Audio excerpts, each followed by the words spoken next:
بسم الله الرحمن الرحيم. يسبح لله ما في السماوات وما في الأرض، له الملك وله الحمد وهو على كل شيء قدير. هو الذي خلقكم فمنكم كافر ومنكم مؤمن، والله بما تعملون بصير. خلق السماوات والأرض بالحق وصوركم فأحسن صوركم وإليه المصير. يعلم ما في السماوات والأرض ويعلم ما تسرون وما تعلنون، والله عليم بذات الصدور. ألم يأتكم نبأ الذين كفروا من قبل فذاقوا وبال أمرهم ولهم عذاب أليم.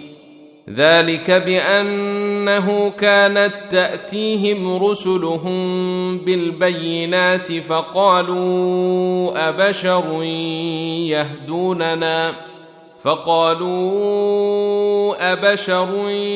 يهدوننا فكفروا وتولوا واستغنى الله، والله غني حميد.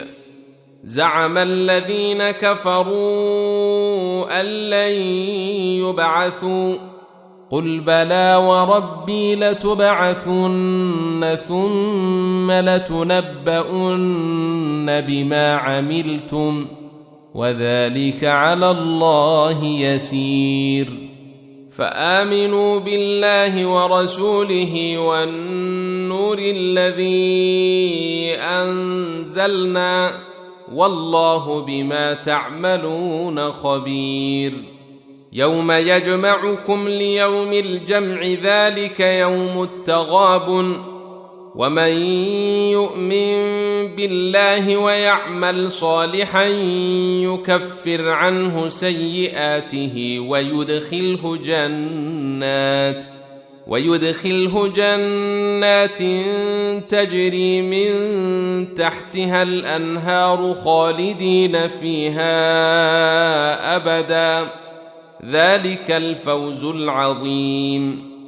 والذين كفروا وكذبوا بآياتنا أولئك أصحاب النار خالدين فيها، وبئس المصير. ما أصاب من مصيبة إلا بإذن الله، ومن يؤمن بالله يهد قلبه، والله بكل شيء عليم. وأطيعوا الله وأطيعوا الرسول، فإن توليتم فإنما على رسولنا البلاغ المبين. الله لا إله إلا هو، وعلى الله فليتوكل المؤمنون. يا أيها الذين آمنوا إن من أزواجكم وأولادكم عدوا لكم فاحذروهم، وإن تعفوا وتصفحوا وتغفروا فإن الله غفور رحيم. إنما أموالكم وأولادكم فتنة، والله عنده أجر عظيم. فاتقوا الله ما استطعتم، واسمعوا وأطيعوا وأنفقوا خيرا لأنفسكم، ومن يوق شح نفسه فأولئك هم المفلحون. إن تقرضوا الله قرضا حسنا يضاعفه لكم ويغفر لكم، والله شكور حليم. عالم الغيب والشهادة العزيز الحكيم.